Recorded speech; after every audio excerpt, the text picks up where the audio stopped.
Hello, everyone. I'm Tennie McCarty from Buffalo Gap, Texas. I own a small treatment center. My daughter and I own it together here in Buffalo Gap. It's an all addiction treatment center with a primary focus on eating disorders and codependency, but we do address all addictions. And it's called Shades of Hope Treatment Center. We've been here for 33 years. And so I talk about different subjects every week. And this week I've been talking about self-care. And is self-care selfish? No, self-care is not selfish. I'm going to talk about how important it is in our busy world. Whether you're a young mother, someone in the what we call sandwich generation, where you have children on one side, adult children on one side, and aging parents on the other, and you're, in between. That's called the sandwich generation. Or if you're more like on the side that I am, maybe a little elderly, we all have stress in our life, particularly with the pandemic. And it's so important on every level, regardless of the season of life that we're in, that we find some time to do self-care. And so I wanted to talk about, that's what I'm going to talk about, is how self-care is not selfish. It's about learning to take care of yourself. And the broad term, self-care, encompasses just about anything that you do good for yourself. It's really about finding a way to be kind to yourself. And we talk about what love is love is spelled Time, whether we are showing love to someone else or to ourselves, because it's, in our busy world, a lot of times we come at the bottom of the list, particularly women. I know men can do this also, but particularly women, we usually put ourselves at the bottom of the list. So anyway, I wanted to just give you a little bitty bit of my own background. I was raised in a very unhealthy, dysfunctional home. A lot of people were, but my mother was a very dysfunctional. She was a prescription drug addict and alcoholic, and she was sick all the time. She was either laying on the couch, in the bed, or in the hospital, and I'm not exaggerating. And so as a child, I became her caregiver. I was taught to be her caregiver. My sister and I were taught to keep the house clean and do the cooking, and we did a lot of things that were not age appropriate for children to do. And one of the things, children can make definite decisions about their lives at an early age, usually around 7 or 8. A lot of times is when a child will make a definite decision how their life's going to go. And for me, it was looking at my mother, and I made a definite decision that I was not going to spend my time in bed, that I was going to be productive, and that I was going to work. And actually, my work addiction started at a very, very young age. And, working around the home, and that's how I got any compliments that I got, was how good I kept the house. My mother would always say if she wanted things done really good, she'd have me do it. If she wanted them done real fast, she'd have my sister to do it, because my sister was like a whirlwind. She'd come in and get it done in a little while, but I was very slow and very thorough, and I was a hard worker and have been all my life. So self-care for me was really, in my adult life, was almost non-existent, because I became a human doer instead of a human being. I worked in a work addict sort of way, whether I was a housewife. My husband and I were married 51 years, and I was his third wife. I always told him third time was the charm. But anyway, he passed away almost 7 years ago. But for the first part of our marriage, I was such a work addict, not only in the home.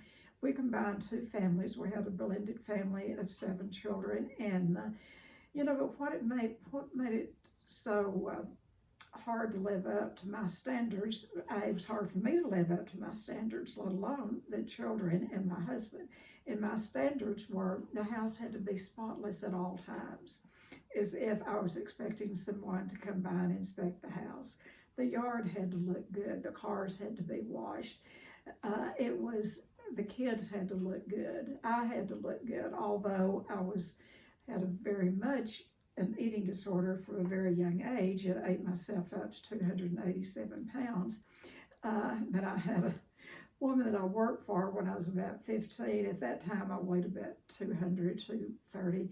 And she told me one time, she said, "You're the prettiest fat girl I've ever seen, and you are the hardest working person that I've ever seen. Even though you're overweight, you're a hard worker." So she would give me backhanded compliments like that. But anyway, nevertheless, work was pretty much how I got all the good feelings about myself, making everything look good. I could cook a meal and, present it way before there was, Martha Stewart was popular. Because when you are raised in an alcoholic home, children grow up not knowing what normal is. We have to guess at it. And so we kind of go from one extreme to the other. And my extreme was I wouldn't even put a ketchup bottle or a mustard bottle on the table. Everything had to be in little bowls, and every meal had to have cloth napkins, and I made everything look good. Well, in order to do that, it took a lot of work, a lot of hard work. I slept very little, and I worked hard. And so I began to, because of the alcoholism in my family, I found a group where I learned how to begin to start taking care of myself. And one of the things that I was instructed to do, one of the supporters in this group where I went, for people who were raised in alcoholic homes, she recommended that, we had a swimming pool and had lounge chairs out there. And she said, "How often do you lay on the lounge chair?" And I said, "I've never even sat on one." So she gave me instructions to lay on this lounge chair at least 15 minutes a day. Well, that was one of the hardest assignments had been given, and I'd lay down and I was just like be stiff. I couldn't hardly move. I couldn't relax because I was always up working. And so we teach people how to treat us, and I taught my husband and kids that I could do anything and everything for everybody, and I did. And I was pretty much a martyr. It's like, bless my heart, look what all I have to do. But I brought it all on myself. I wouldn't ask for help. So one day I was doing my assignment, laying on this lounge, and my husband came in from work a little early. And he came up and stood at the lounge chair, and he was very angry, and he started cussing, and he said, "What in the blankety blank hell do you think you're doing laying out here?" And I said, "Well, I'm resting." And he said, "Ever since you started going to that group, you've just become indifferent. You're just indifferent. You don't wash my pickup anymore. You don't wash your car. You hire someone to mow the lawn. You don't keep the pool clean. You hire somebody to do that. You've just become indifferent." And so what I had taught him is that I could do it all. But through some recovery, I began to take some advice from some folks and started, because we could afford to pay for, at that point, to some of those chores done. And it was hard for me to give them up because that was my identity, being a human doer instead of a human being. So many, many years later, I'm 77 today and have been in some form of recovery from, living in the disease of alcoholism, which that's gone on for over 50 years, and then coming up on 35 years of recovery from my eating disorder. And so through the years, I have learned how to take care of myself and to do some self-care. And I've learned that it's not selfish. If we don't take care of ourselves and keep our own cups full, we don't have anything to give to anyone else. An empty vessel does not have anything to share. So I want to go over some ideas with you about self-care, some things that I do. Now, some of the things that I do today, I would not have had the time to do when I had a lot of children. Looking back, though, I could have found time to do some things for myself, which I never did. because of unworthiness. But anyone can carve out 15, 20 minutes a day to even the busiest moms, I believe, uh, and people who work outside the home. It's important to take some time for ourselves. So I'm going to give you some ideas of some things that I've used in the past and still do today. So one of the things is, and this is just very simple, but it's hard for people to do sometimes. I just keep taking these glasses off. But what's very simple is to get enough sleep. Sleep. It's, our bodies require sleep to restore. I mean, even the cells of our bodies can be restored during that sleep time. So on an average, not on an average, there's 24 hours in a day. And so what we say is 8 hours rest, 8 hours work, and 8 hours play. Now, we're not going to ever do that perfect, but that's sort of a guideline. So sleep is important, at least, 8 hours. Now, some people don't require that much, some require more. But it's important to get what your body, listen to your own body, and get the amount of sleep that it needs. And one of the things I'd recommend is to have and this is not new, you've heard these things before, maybe it's just a reminder, but one of the things that I would stay up all night and work, sometimes I wouldn't lay down or close my eyes to 3 or 4 o'clock in the morning, and then be up by 6 to get the kids off to school. And I slept very little, and what sustained me was the compulsive overeating. Like I said, till I ate myself up to 287 pounds. So one of the things that I had to teach myself is to go to bed at a reasonable time at night. And today at my age, like I said, I'm 77. I don't usually stay past 9 or 10 at night. Now, sometimes I don't go right to sleep. Sometimes I'll read. But have a set bedtime. And then once you do that, you're going to wake up earlier and you'll have more of a set wake up. I mean, I have a built-in alarm clock. I wake up pretty much around 5 or 5:30, regardless of what time I go to bed. Now, today I can turn over and go back to sleep. And, sleeping late for me is still to sleep till about 7 of the morning. So, get to bed at a certain time, get up at a certain time, and don't vary from that a whole lot over weekends, because your biological clock is going to get set, and your whole body will be more productive and your brain will be more productive if you get the proper amount of sleep.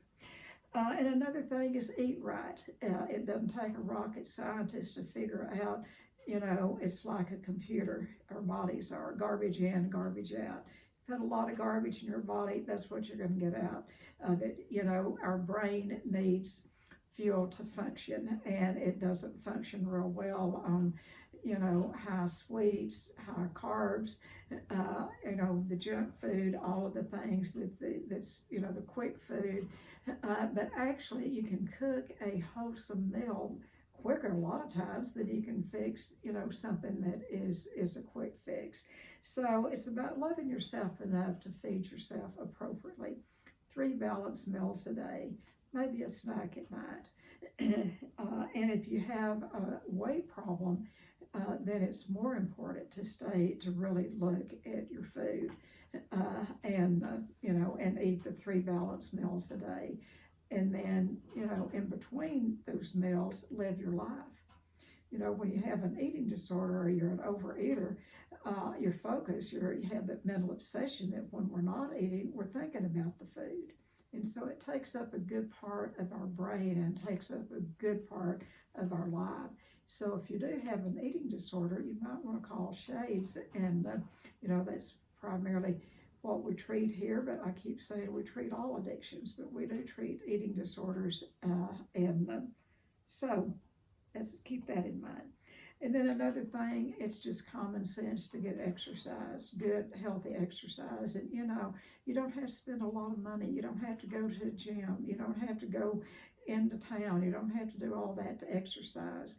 a good walk, a good pair of tennis shoes, that's about the expense that you need.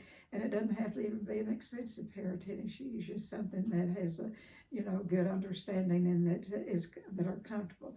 Get outside and walk. And then that brings up the next thing is to get outside. So have the exercise outside where you can breathe and maybe even ride a bike or do something outside. That is some self-care. And then one of the things about self-care, people who don't know how to take care of themselves don't know the word no, N-O. They do not know how to say no. And so that's what I couldn't say no. I overdid everything. Not only did I have 7 kids and a house to take care of, I volunteered at everything at school, in church, and out in the community because I didn't know the word no. When my oldest daughter was about 8 or 9, she cut out the words N-O out of different magazines. And one morning I walked in and looked on my mirror, and she had put N-O, no, all over my mirror. Some big letters, some small. And I knew instantly it was her because she was a very studious and insightful child, even as 8 or 9 years of age. And I asked her about it, and she said, "But Mom, the reason I did that is because you never tell anyone no." And she was right, because I got my good feelings about myself outside myself. That's what codependency is getting our good feelings about ourselves outside ourselves, or our bad feelings. I grew up with a very critical, abusive father, and I was an overweight child, and he would call me fat, and somehow he would link the word lazy with fat and lazy. And I made a conscious decision that I would never be lazy, and no one could ever label me. I've never had a lazy bone in my body. And so anyway, get outside, be able to say no when you need to say no. And then when healthy people know when to say no, and then they know when to say yes. And if you're healthy and you can say yes, then you're committed. You're all in, and you'll be accountable, and you'll keep your word. When you're saying yes to everything, a lot of times you can't keep your word, and then you have to double back and lie or make up excuses not to do what you agreed to do. So it's really about taking care of ourselves, is about having integrity and keeping our word and learning that no is no and yes is yes. And so schedule self-care. I know for myself, whatever I put on the calendar, it makes, I do it. And if it doesn't make on the calendar, it's a pipe dream. It is something I want to do one of these days or someday, and it never gets done. And so I would encourage you to figure out what self-care that you can carve out in your life and put it on the calendar, regardless of what it is. If it's 15 minutes a day of just, one of the things I would never allow myself to do is to take a nap, because one thing, it might mess up the bed. And another thing, it would be too much like my mother. Today I allow myself to take a nap. If I'm tired, I don't take a nap every day, but if I want to, I give myself permission to do that. And so schedule self-care, and that could maybe even include a massage. It could include a manicure, pedicure. It just includes anything where you can take care of yourself, and it doesn't have to cost anything. A nice hot bath, bubble bath, doesn't cost much. You can get it at Walgreens, pretty cheap, and take a hot bubble bath. That is a good self-care. And then another thing is to get with friends and family. Carve time out to spend with friends. During the pandemic, that's not been easy for us to be out. I mean, it hadn't been for me because of owning the treatment center, and I still work, do hands-on work with our clients at times. It's very essential that I keep myself, pretty much quarantined and not be around people where I might get the virus. And so, I'm limited in the people, the friends, and I miss getting to see some of my friends. But I do have some safe people that live close, that live around the block, and they all do the same type of taking care of themselves. And so, we get to spend time together. And family members, take some time to spend with family members. We're so busy, like Labor Day, Sunday and Monday of this week. I'm fortunate enough to have a pool, and my grown adult daughters, three of them, came over, and we just hung out at the pool. We visited, we talked, we laughed. Nothing planned, no big meal to fix. We just kind of snacked along. It was just a fun holiday of doing nothing. And so that was an unplanned self-care. Sometimes we have to put it on the calendar. That was sort of a fun thing with family members that was not planned. And then another thing is to find something to laugh about every day. We humans are pretty humorous. We can find something to laugh about with ourselves.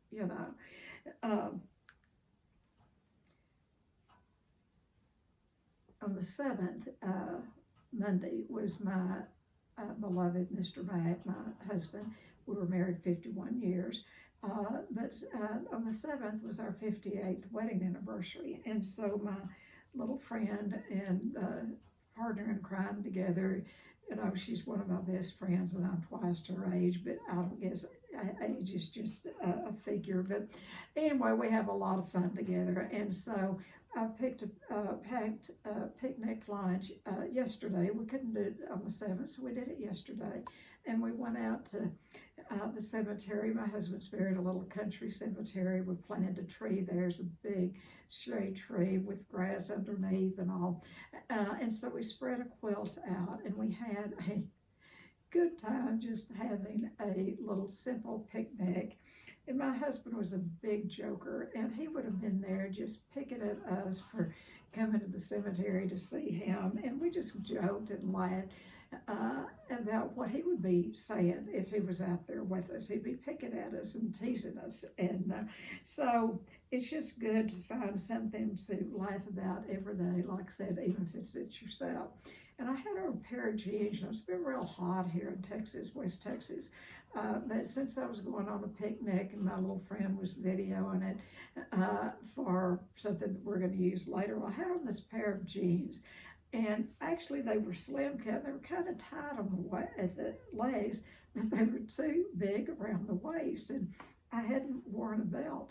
Well, by the end of that little fun picnic, I was laying around on that quilt and just relaxing, and those pants almost slid off of me. And so I had to laugh at myself because I just had to keep pulling my jeans up. And that's probably not funny to you, but it's pretty funny to me because I'm all about looking good, and I was not looking good laying on that quilt with my blue jeans half off of me. But anyway, I did get them pulled up.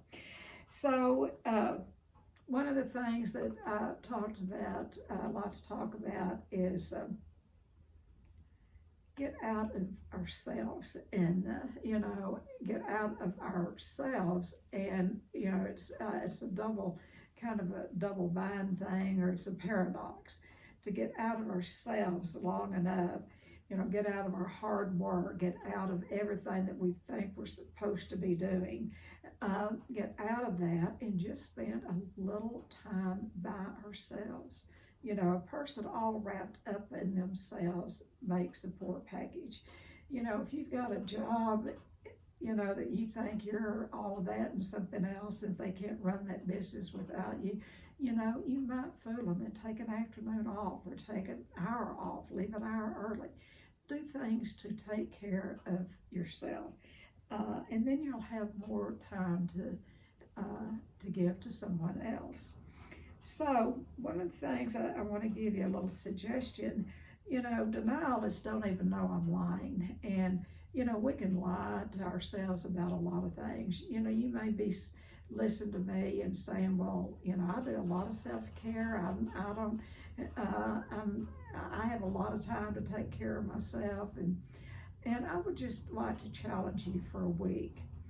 to take each 24 hours and write down hour by hour what you're doing and how long it takes you.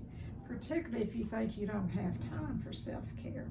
I want you to keep a calendar. Just get you a little bitty notebook of some kind, a little loose leaf notebook, and carry it around with you. And when you have a few minutes, jot down what you've done in the morning. And that includes how much you're on social media, how much you're on your phone, how much you're doing something that's unnecessary for you to do. Just look at what you're doing. How much time do you spend at work? How much time do you spend at play? How much time do you spend at rest? Just kind of take an inventory for a week. And then I would love to know what you come out with at the end of the week. You can let me know by my email is tennie@shadesofhope.com. You can email me. I'd really like to start a conversation about what you do for self-care and what is taking up all of your time that keeps you from taking care of yourselves. So I hope you've gotten something out of this. Let me know if we can help you. We do have a 42-day it's intensive care, inpatient care, and then we do a 4-day intensive once a month.